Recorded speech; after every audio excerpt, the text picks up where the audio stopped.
The Pacific Theater, 1942 to 1945. The thick jungles of the Pacific Islands created a brutal kind of fighting, close, fast, and personal. Most battles happened at less than 30 yards. In this unforgiving environment, the United States Marine Corps used a weapon that shattered everything the Japanese Army thought they knew about modern war: the 12-gauge pump-action shotgun. Even though detailed records of how it was used in combat are limited, the presence of Winchester Model 1897 and Model 1912 shotguns in Marine units gave American forces a deadly edge the Japanese hadn't planned for. For years, the Imperial Japanese Army had prepared to fight Western powers. Their training covered British rifles, American machine guns, French mortars, and Soviet submachine guns. But shotguns, which they saw as tools for hunting birds, not weapons of war, weren't part of their strategy at all. That blind spot turned out to be a big mistake. During the war, the U.S. brought around 25,000 Model 97s and 60,000 to 80,000 Model 12s into service. At the same time, Japanese doctrine in 1942 relied on spiritual strength to make up for material weakness. This wasn't just propaganda. It was their way of dealing with the fact that Japan produced less steel in a year than America did in a single month. Their solution: make each soldier unbeatable in close combat. They believed discipline, courage, and training could beat machines. Their tactics focused on night infiltration and savage close quarters, fighting with rifles and bayonets. These methods had worked against Chinese forces, and later against British troops in Malaya and American defenders in the Philippines. The Japanese attack plan was simple and direct. They moved in quietly at night, slipped through enemy lines, and struck hard at close range, counting on their hand-to-hand combat skills to win the fight. But American shotguns completely broke this plan. In the short distances where Japanese soldiers expected to dominate, a U.S. Marine with a Winchester Model 97 could unleash 6 rounds of .000 buckshot in just about 2 seconds using its slamfire feature. Each shell carried 9 large .33 caliber pellets that spread out fast, making it almost impossible to miss in thick jungle. The Winchester Model 1897, created by John Browning and improved over 45 years, became the main Marine shotgun early in the Pacific War. It had a 20-inch barrel, a perforated heat shield, and a bayonet lug for the M1917 sword bayonet. Its biggest advantage was its lack of a trigger disconnector, allowing Marines to keep the trigger pressed and pump fire continuously. Later, the Model 1912, designed by T.C. Johnson, improved on Browning's design with a safer internal hammer. By 1943, it had mostly replaced the Model 97, though both kept fighting through the war. Official records show steady shotgun production, but not exact numbers of how many saw combat. The ammunition was just as important as the guns. Standard .000 buckshot shells had 9 pellets, each weighing 53.8 grains and 8.38 millimeters wide. At 10 yards, the shot spread to about 10 inches, at 20 yards to 20 inches, and at 30 yards to 30 inches, perfect for jungle combat, where you rarely saw farther than 30 yards. The wide spread meant Marines didn't have to aim perfectly to hit their targets. The first big American offensive, the Guadalcanal Campaign from August 1942 to February 1943, saw Marines landing with all kinds of weapons, including shotguns. One of the key early clashes, the Battle of the Tenarú on August 21, 1942, wiped out most of Colonel Kayaneo Ichiki's 917-man force. 789 were killed. Most of the damage in that fight came from M1917 Browning machine gun and 37mm anti-tank guns firing canister rounds, with only brief mentions of shotgun use. Throughout the campaign, Marines mainly used shotguns for patrols and defending their perimeters. Photos show Marines on point carrying Winchester shotguns, ready to fire first if ambushed in the jungle. But official reports focused on machine guns, rifles, and artillery as the main weapons that decided battles. The Guadalcanal jungle brought its own problems. Shotguns struggled with the humid tropical air. Standard paper shotgun shells soaked up moisture, swelled, and jammed, often making them impossible to load. Some Marines even had to hammer the shells into the chamber, which was useless in real combat. This ammunition issue continued across the Pacific until March 29, 1945, when the military finally switched to the all-brass M19 brass 12-gauge shell. These new shells resisted moisture and solved a problem that had haunted Marines since the beginning of the campaign. These new moisture-proof brass shells finally made shotguns reliable again in the last months of the war. But because they came so late, many Pacific veterans hardly mentioned shotguns in their memoirs. For most of the war, bad ammo made them far less useful than they should have been. To make the most of the weapon, the U.S. military created an official shotgun training guide, TM 9-285, published on September 21, 1942. It covered the Winchester Model 1897, Winchester Model 1912, Remington Model 11, Stevens Model 520, Stevens Model 620, and Ithaca Model 37. Marine training took place at Marine Corps Base Camp Pendleton in California, Marine Corps Base Camp Lejeune in North Carolina, and Marine Corps Recruit Depot Paris Island in South Carolina. Recruits learned how to use shotguns for very specific combat roles: guarding patrol points, reacting fast in night defenses, clearing caves and bunkers, and guarding prisoners. They also trained on the Model 97's special slam-fire technique. But instructors warned Marines not to depend on it too much, because it burned through ammo fast and made the barrel heat up dangerously. The Marine Corps Table of Organization E-100, active from 1943, officially gave each Marine division 306 shotguns. Most of these went to military police units, pioneer battalions, and some rifle squads for specialized missions. That meant shotguns were part of every major Marine operation, but they still made up less than 2% of all small arms. The historical record reveals something interesting. Japan never officially protested America's use of shotguns. That's a sharp contrast with Germany during World War I, when German officials complained in September 1918 that shotguns broke the Hague Convention and even threatened to execute any captured Americans carrying them. Captured Japanese military documents from World War II also show no special instructions or countermeasures against shotguns. Their training focused on other American weapons, not shotguns, showing just how little they saw them as a serious battlefield threat. Japanese military reports often mentioned American firepower, machine guns, artillery, and flamethrowers, but they never treated shotguns as something that needed a special response. This silence says a lot. It shows that, while individual Japanese soldiers definitely faced shotgun fire, the weapon didn't have enough battlefield impact to make it into official tactics or planning. After the war, interrogations of Japanese officers tell the same story. They talked a lot about America's overwhelming firepower, better equipment, and powerful combined arms tactics. But they never singled out shotguns as a major problem. This silence stands out even more when compared to the huge amount of Japanese documentation focused on stopping American flamethrowers. Those weapons actually forced them to change tactics. During the New Guinea campaign, 1942 to 1945, both U.S. Army and Marine units fought in some of the toughest terrain of the war. The 32nd Infantry Division and 41st Infantry Division even asked for shotguns after seeing how Marines used them at Guadalcanal campaign. New Guinea's thick jungle, where you could barely see a few yards ahead, seemed perfect for shotguns. But the same ammunition problems that hurt the Marines earlier hit even harder in New Guinea's highlands. Constant rain, deep river crossings, and extreme humidity made paper shotgun shells swell and fail. Many units that had requested shotguns ended up leaving them behind and instead relied on M1 Garand rifles, Thompson submachine gun, and Browning automatic rifle. The Army's New Guinea experience proved a tough lesson. A weapon that looks good on paper doesn't always work in real combat. Shotguns performed well in training and under controlled conditions, but jungle warfare exposed their biggest weakness: unreliable ammunition. That wouldn't be fixed until the brass shells finally arrived in 1945. As the Pacific War went on, Marine units created clear tactical doctrines for using shotguns.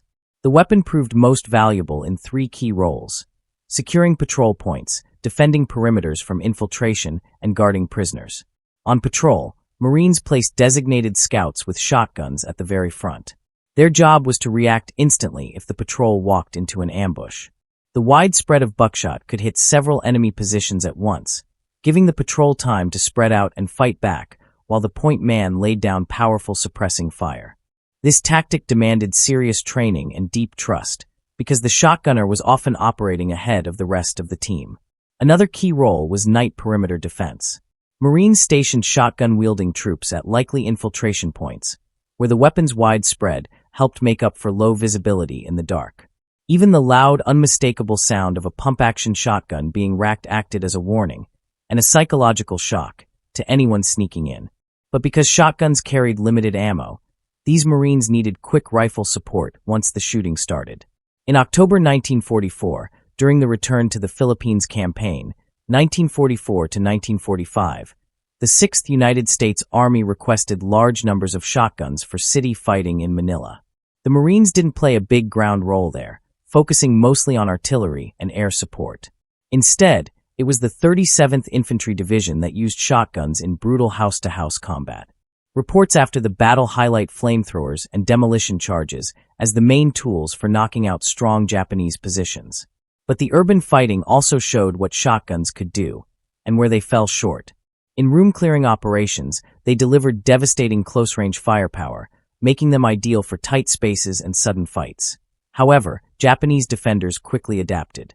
They learned to barricade themselves deep inside strong positions where American troops couldn't get close, taking away the shotgun's biggest advantage. Shotguns worked best in surprise encounters, not in slow, deliberate assaults against fortified defenses. During the Battle of Iwo Jima in February 1945, 3 Marine divisions theoretically had 918 shotguns in the field. But the island's volcanic ash, underground tunnels, and heavy fortifications created brutal fighting conditions where shotguns were of little use.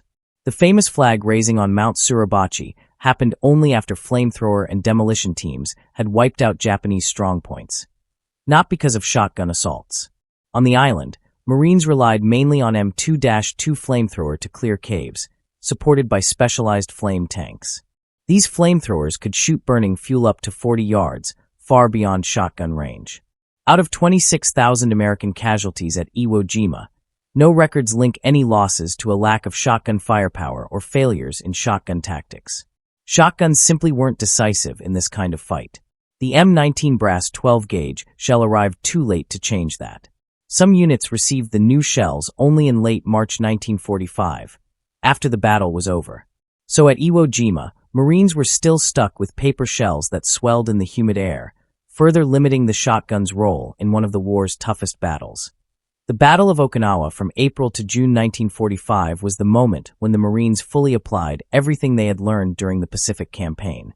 The 1st Marine Division and 6th Marine Division together had 612 authorized shotguns, now finally loaded with reliable brass shells. But the nature of the battle didn't favor shotgun use. Much of the fighting took place in open terrain against strong, well-prepared Japanese defenses. The Japanese 32nd Army had switched to a defense in-depth strategy, avoiding the desperate banzai charges of earlier battles. They held fortified positions along the Shuri Line, fighting from bunkers and caves that forced American troops to fight at longer ranges. In these conditions, Marines relied mostly on coordinated tank infantry tactics, with flamethrower tanks providing close support. Shotguns only came into play at the very end of assaults, when Marine squads cleared out the last Japanese defenders from captured bunkers and caves. They were also used by military police to help control the movement of Okinawa's large civilian population. But even though these roles were important, they made up only a small part of the overall battle. Despite the huge amount of documentation about World War II, stories about shotgun use remain surprisingly rare. The Library of Congress Veterans History Project has thousands of interviews from the Pacific War, but very few mention shotgun combat. The National Museum of the Pacific War holds more than 4,000 oral histories, and again, detailed shotgun accounts are almost non-existent.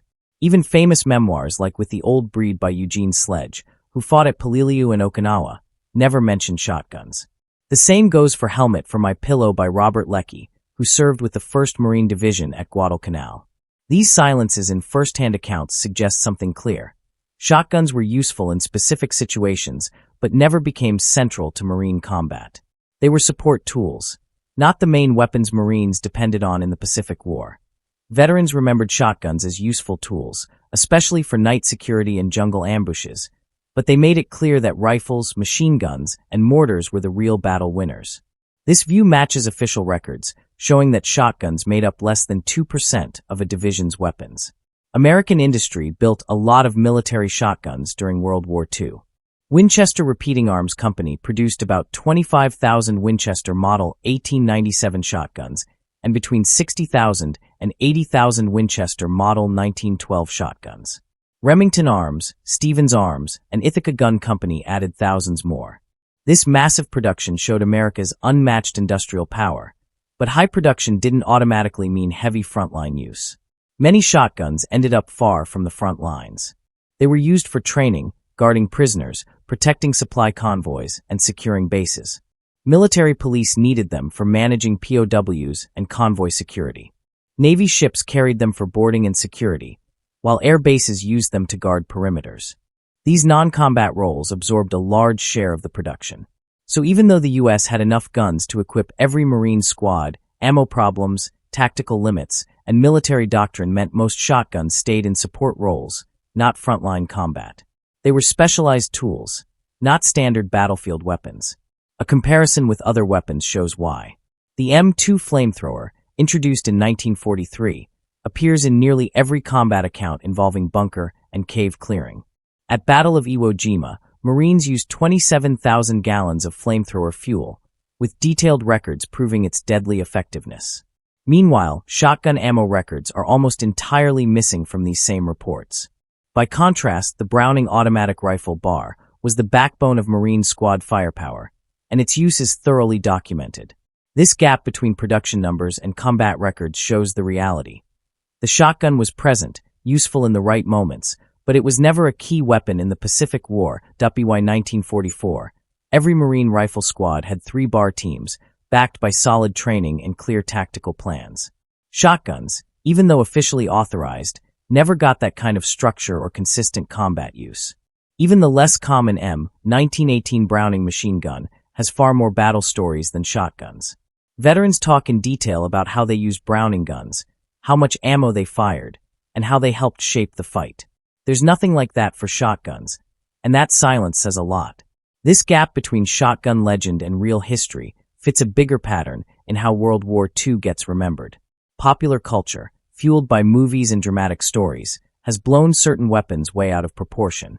The shotgun, with its powerful close-range punch and cinematic look, was perfect for that kind of myth-making. After the war, films showed Marines storming Japanese positions with shotguns, creating a lasting image that isn't backed by actual records. Later, video games and popular histories repeated the same idea, making the shotgun seem like a core Pacific War weapon when in reality, its documented combat use was limited. This myth-making worked because it makes for a great story, intense close combat, and clear technological contrasts. But real history shows something different. Shotguns were there, and they sometimes worked well, but they never played the same role as rifles, machine guns, mortars, or flamethrowers in winning battles. The few real veteran accounts of shotgun use are honest and practical. Marines who carried them say they were handy in certain situations, but heavy and not great for regular fighting. Their weight, limited ammo, and narrow use meant most preferred rifles when things got serious. One Marine veteran, interviewed in 1985, remembered carrying a Model 97 on Guadalcanal. He said it was good for night watch and jungle paths, but when the shooting started, you wanted a rifle. That sums up the shotgun's place in the war. It had a niche but couldn't replace the standard rifle. Another veteran from the 2nd Marine Division explained that each squad was supposed to have one shotgun, but half the time, it just stayed with the company gear because it wasn't practical for everyday combat. This comment shows the clear gap between what was officially authorized and what was actually used in the field. Units had shotguns, but in everyday combat, rifles proved far more useful and flexible. In March 1945, the introduction of brass-cased M19 ammunition was supposed to finally fix the moisture problems that had troubled shotguns all through the Pacific War. But this upgrade came too late to make a real difference. By then, Iwo Jima was already secured, the Okinawa invasion was just weeks away, and the Philippines campaign was nearly over. The major Pacific battles were being fought with tactics already set in place. The new brass ammo did help during occupation duties and was meant to play a role in the planned invasion of Japan.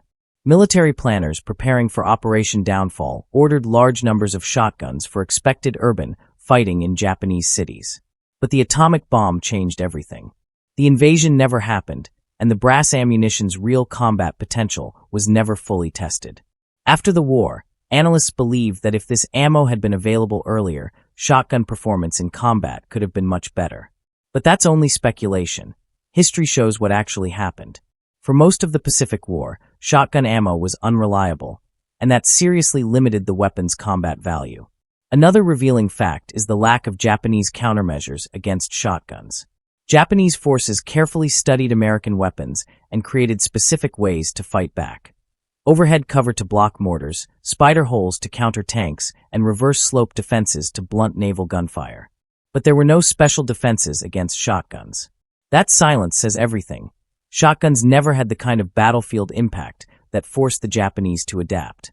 Japanese tactics during the Pacific War focused on using terrain and defensive depth to counter America's overwhelming material power. That's why they shifted from defending beaches to building strong inland fortifications, and why the shotgun never became a major factor in their planning. The building of connected tunnel networks and the decision to abandon bonsai charges were direct responses to overall American firepower, not to any one weapon like the shotgun. After the war, Japanese military studies carefully examined American tactics and weapons, but shotguns were barely even mentioned. Their reports focused on artillery coordination, naval gunfire support, and how tanks worked with infantry. The fact that shotguns didn't appear in these detailed studies shows just how little they affected Japanese tactical thinking. One of the clearest signs of the shotgun's limited role is the complete lack of statistical data. World War II produced mountains of records: ammunition use, casualty links, weapon effectiveness studies. But there are no reliable statistics that tie shotgun use to enemy casualties or battlefield results. The operational research teams of the time analyzed almost every major weapon in the war. They produced detailed studies on artillery, mortars, and small arms, including hit probabilities, casualty rates, and how efficiently ammunition was used. But nothing similar exists for shotguns. No official shotgun studies, no informal estimates, nothing. Veterans can easily recall how many rifle rounds they fired, how many grenades they threw, or how many mortar shells were used. But shotgun numbers almost never come up in memoirs or interviews. This silence shows how far shotguns were from the center of actual combat. This is striking because Marines received extensive shotgun training. At training camps, they learned slamfire techniques, practiced shooting in jungle settings, and qualified with buckshot and slugs. Everything about that training suggested that shotguns would play a big role in real battles. But combat told a different story. The controlled environment of Camp Pendleton didn't prepare Marines for Guadalcanal's heavy humidity or Iwo Jima's volcanic ash. Targets in training didn't shoot back or force long-range engagements. The close-range fighting they prepared for was far less common in the actual war. This gap between how Marines trained and how they fought wasn't unique to shotguns. The same thing happened with bayonets. Marines spent plenty of time training with them, but in real combat, those lessons rarely played out the way they imagined. Even though Marines spent plenty of time training with bayonets, real bayonet fights were extremely rare. The same thing happened with chemical warfare training. Marines prepared for gas attacks that never came. Shotgun training followed that same pattern. It prepared Marines for a kind of close combat that almost never happened as planned. On top of that, the logistics made using shotguns even harder. Each 12-gauge shell weighed about twice as much as a rifle round and took up 3 times the space. A Marine could carry 80 rifle rounds in the same space and weight as just 36 shotgun shells. Supply ships had to make tough choices, so they always gave priority to rifle ammo, machine gun belts, and mortar shells over shotgun shells. Landing craft had limited cargo space, and every case of ammunition had to be justified. Because shotgun shells were only useful in certain situations, they were always low on the priority list. This meant that even when units had shotguns, they often didn't have enough ammunition. Veterans recalled getting only 1 or 2 boxes of shells that had to last through an entire operation. With so few rounds to spare, they avoided using them freely, which reduced the shotgun's impact even further. Military planners had expected shotguns to shine in city fighting. Before the battles of Manila and Naha, they requested more of them, thinking the tight spaces, short ranges, and room clearing would be perfect for shotgun use. But when the fighting actually began, reality proved different. Japanese defenders had set up deadly kill zones that made it nearly impossible to get close. They built barricades, overlapping fields of fire, and planted booby traps that kept American forces at distances beyond shotgun range. The devastating close-range power that made the shotgun seem ideal for city combat didn't matter when Marines couldn't get close enough to use it. In the few situations where fighting did happen at close range, veterans said they preferred grenades, Thompson submachine guns, and flamethrowers. These weapons hit just as hard at short distances, but were much more versatile. The Thompson's 30-round magazine, compared to the shotgun's 6 rounds, made a big difference in long firefights. In the end, while shotguns hardly influenced Japanese military thinking, they became another example of a weapon that looked great on paper, but struggled to prove itself in real combat. Shotguns ended up holding a much bigger place in American military culture than they ever did on the actual battlefield. The image of a Marine storming a Japanese position with a trench gun became legendary, even though there's little real evidence that this happened often. Their cultural impact far outweighed their actual contribution to the war. For Americans, the shotgun symbolized practicality and innovation, turning a common hunting weapon into a tool of war without worrying about what traditional European armies thought was proper. This idea fit perfectly with America's self-image as resourceful problem solvers who valued results over convention. The myth made great propaganda, even if the reality of combat was much more complicated. In contrast, Japanese military culture viewed only rifles, machine guns, and artillery as true weapons of war. Shotguns never fit into their concept of proper military equipment. Some historians claim this cultural attitude left Japan unprepared for them, but the truth is simpler. The Japanese didn't develop countermeasures because shotguns were rarely used enough to matter. The story of the shotgun highlights a deeper lesson about how technology and tactics interact in war. The weapon worked exactly as intended. It was powerful, devastating at close range, and perfect for tight jungle fighting. But it only truly excelled under very specific conditions, and those conditions didn't come up often in real battles. As Marine tactics evolved through the Pacific War, shotguns never became a core part of squad strategy. They stayed as backup weapons, handy for certain moments but never central to the fight. That wasn't because the technology failed, but because real combat simply didn't demand them as much as other weapons did. The difference between the shotgun and other successful weapons is revealing. The Browning automatic rifle bar became a core part of Marine squad tactics, complete with detailed manuals and doctrine explaining exactly how to use it. The flamethrower completely changed how bunkers were cleared, leading to new tactics and specialized training. But the shotgun, despite its potential, never inspired that kind of tactical evolution. Military records give us another clear picture of how rarely shotguns were actually used. Supply logs, repair requests, and replacement orders all show clear usage patterns. Rifle and machine gun parts appear constantly in these reports, proof of heavy combat wear. Shotgun parts, on the other hand, almost never show up, which means they weren't used enough to break down. Armorers in Marine divisions reported the same thing. Rifles and machine guns needed non-stop maintenance from battle damage and constant firing. Shotguns, by contrast, mostly needed cleaning because of rust from storage, not from being fired. That tells us most shotguns spent more time sitting in arms rooms than being used in combat. Ammo records back this up, too. Divisions ordered millions of rifle rounds and hundreds of thousands of machine gun belts for each major operation. Shotgun shell requests were small, and most were clearly for training, not combat. These logistical records perfectly match what veterans said later. Shotguns were around, but they weren't used much on the front lines.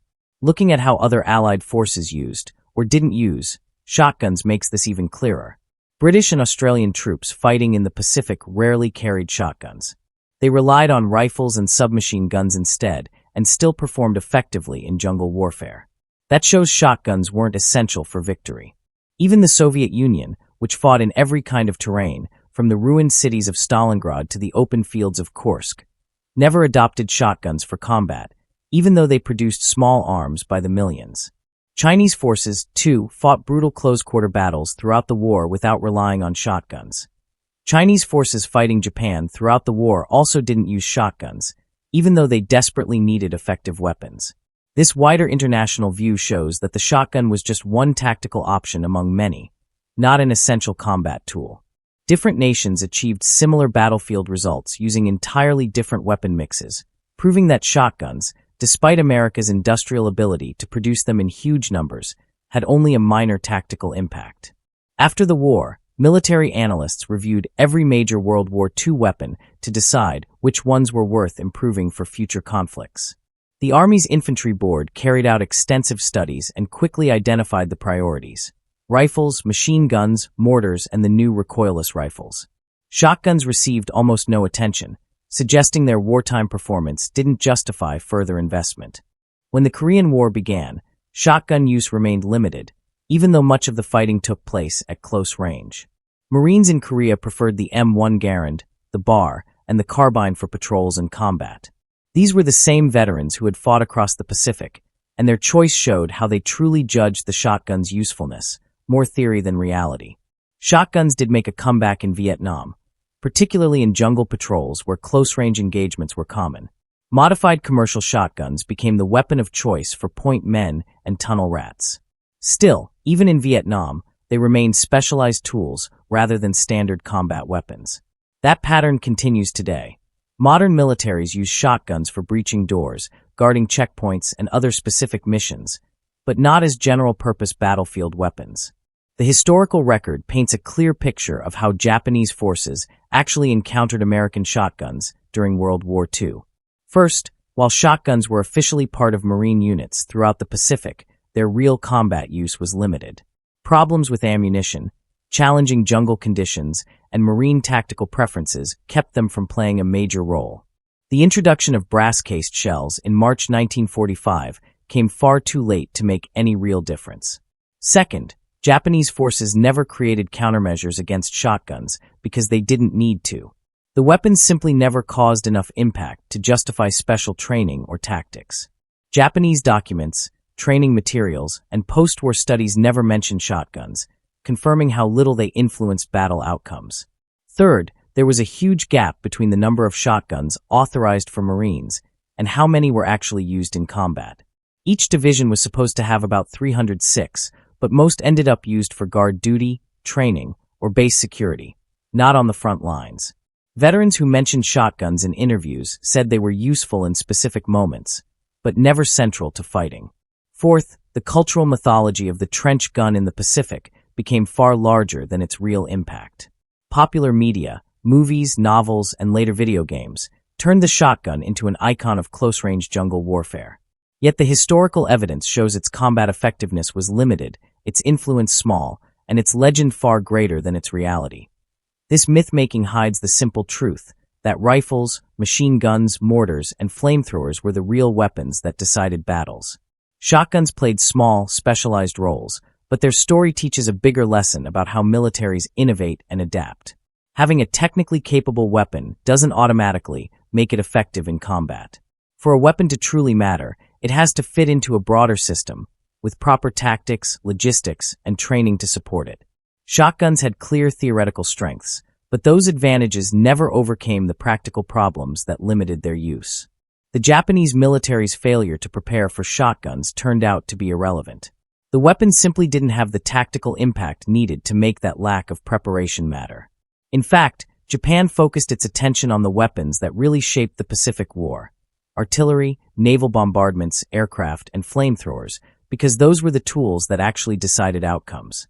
America's massive production of military shotguns showcased its unmatched industrial strength, but that didn't automatically translate into battlefield power. The U.S. could build vast numbers of weapons, yet not all of them proved useful in the harsh realities of Pacific warfare.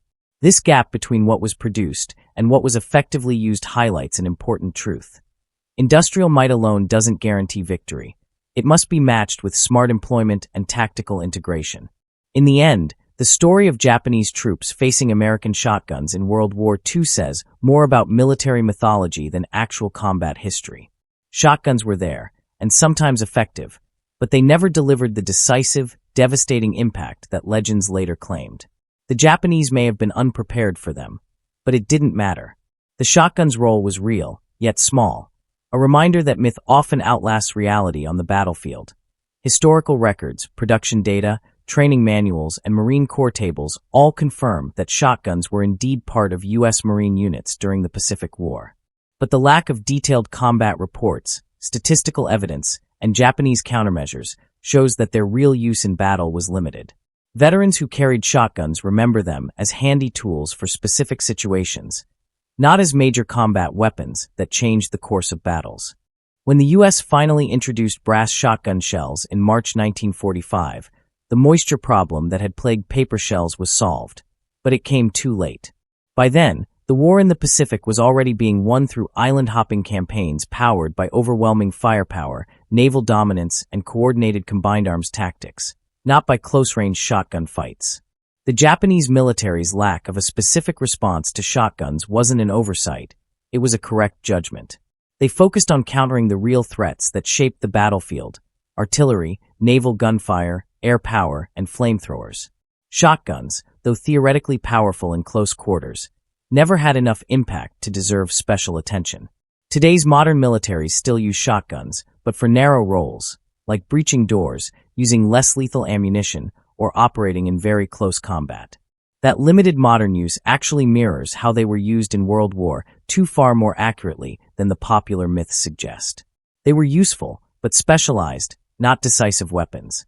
The transformation of this modest reality into a grand legend shows how wartime myths take on lives of their own. The dramatic image of a Marine blasting through Japanese positions with a shotgun became an enduring symbol, one that fits America's self-image as practical, adaptable, and inventive. It made for a great story, even if the truth was more ordinary. In reality, shotguns were there, authorized, and occasionally effective, but they never reached the level of importance that movies, books, and myths later gave them. Japanese troops may have been surprised to face 12-gauge American shotguns, but that surprise didn't change the outcome of battles. Those were decided by America's industrial power, logistics, and mastery of combined arms, not by a few blasts of buckshot in the jungle. When viewed clearly, the shotgun story isn't about a revolutionary battlefield weapon. It's about how technology, tactics, and myth intertwine in war. It shows how even small details can grow into powerful symbols, and how cultural storytelling can overshadow the quieter truth found in historical records and veterans' memories. The Marines' shotguns didn't win the Pacific War, but the legend of them became part of how America remembered victory.